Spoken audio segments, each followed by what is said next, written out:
Greetings, fellow pilots. My name is Commander Grey Wolfe, and this is another Elite Dangerous video. Today, I'll be looking at one of the more specialized weapon systems available in Elite, the Pack Hound Guided Missile Launcher. And I'll be looking to answer some of the frequently asked questions about this.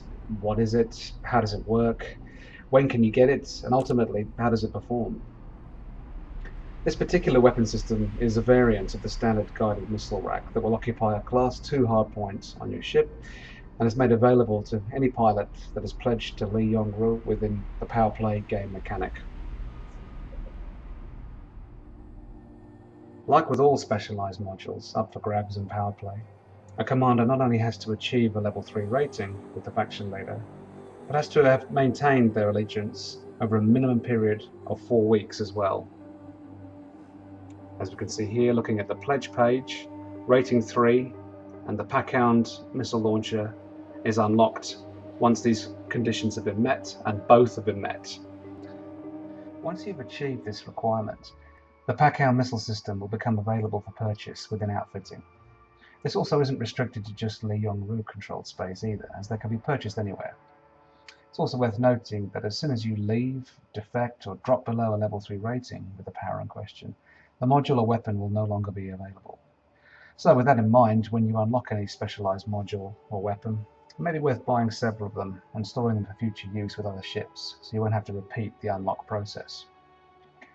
So how do these things actually work? Well, the missile rack itself fires a volley of 4 missiles with each press of the trigger, rather than the standard single shot.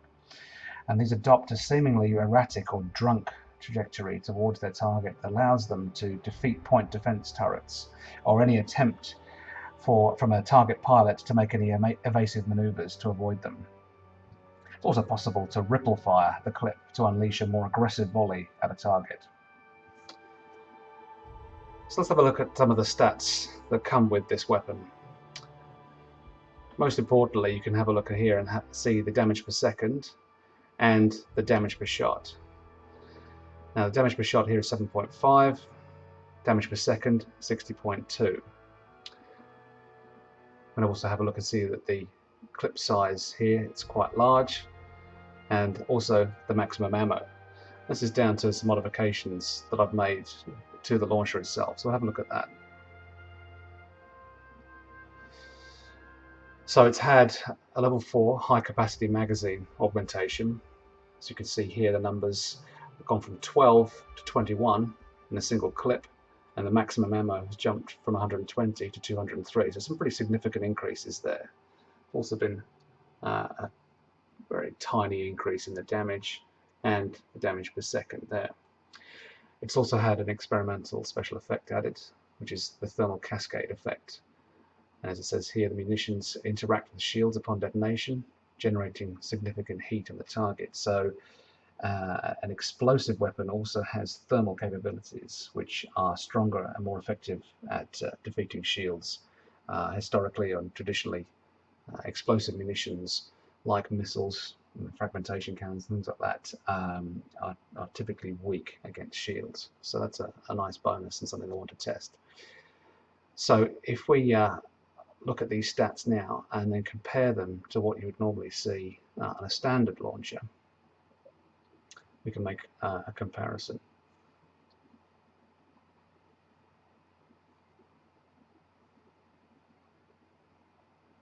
So here we can see that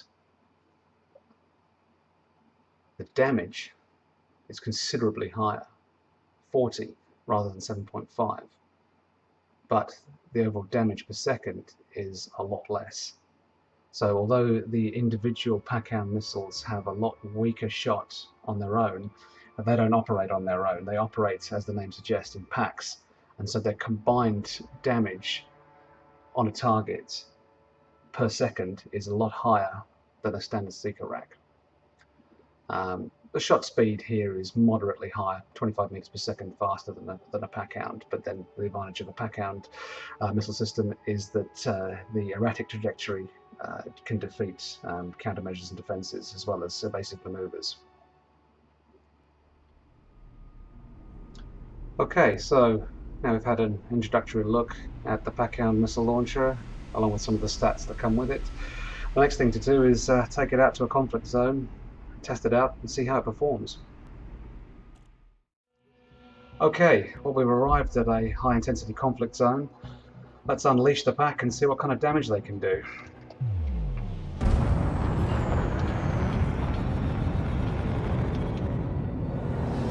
Under attack. Okay, we've got a Viper 4 coming in.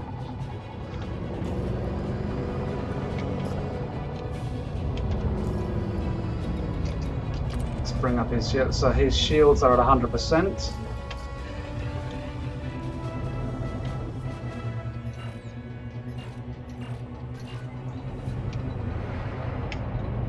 Just going to maneuver in for a shot. Let the missile system get a lock. Just want to see what one volley will do to his shields.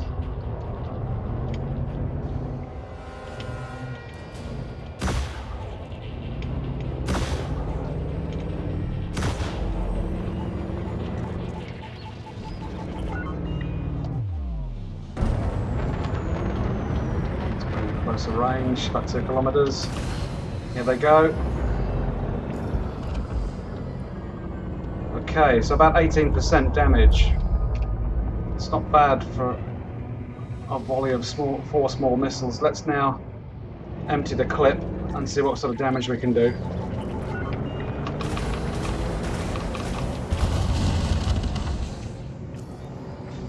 %, so most of his shield is gone in one volley. So that was pretty good. Let's see if we can finish it off.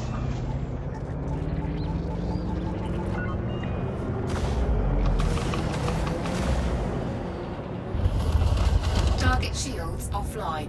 And they're down.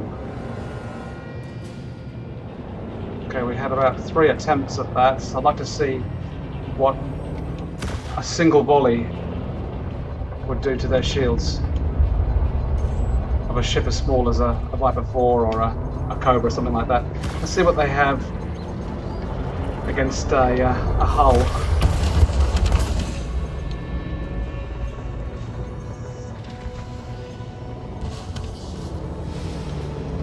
Okay.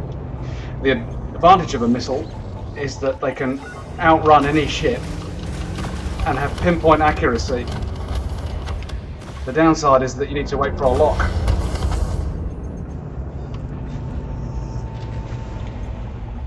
Okay, he's now down to 37%.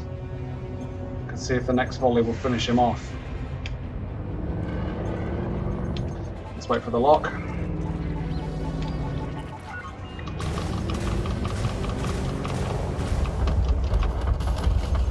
And he's gone. And that was probably overkill. Target destroyed. Okay. Now I want to find a target that has their shields at full strength.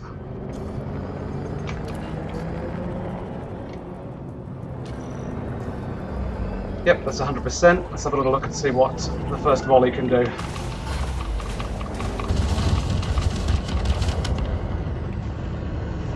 Okay, not so good that time. Only 1 ring down.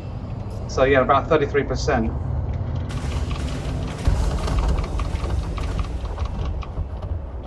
Second ring down. Reloading.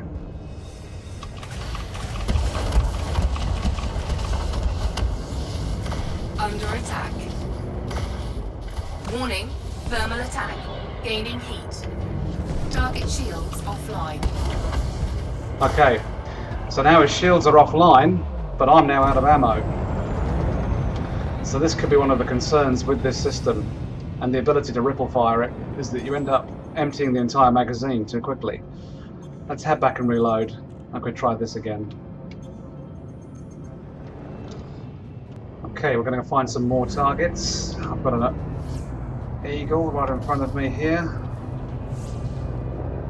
Feels like they're already taking some hits, so perhaps under attack. The Pack Hound won't be so good here.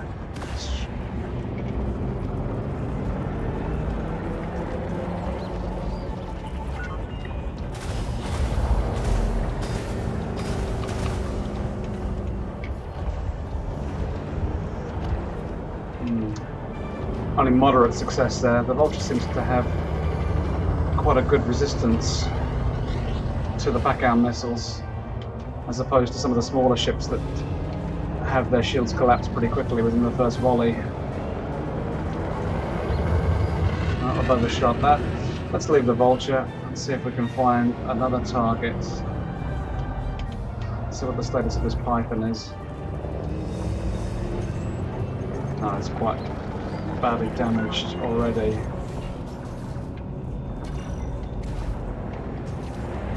This Vulture still wants to get involved here, so I'll be happy to oblige. This high maneuverability is causing a little bit of trouble for my Python. The flight assist should help. Here we go.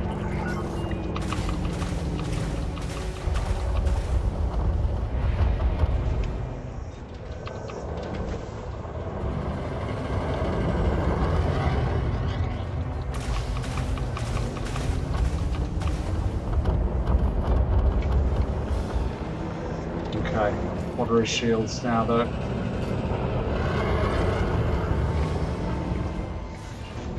Let's have a look.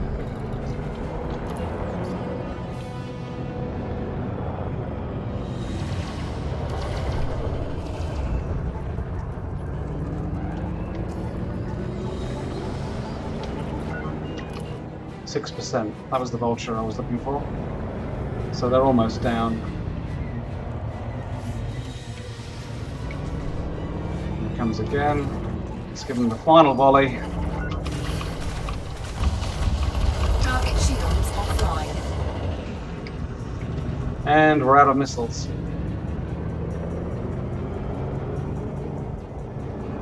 Okay. Let's give them a little bit of a test run against some small-sized ships. The capability of the Pack Hound launcher. So let's head back to outfitting and review what we've seen.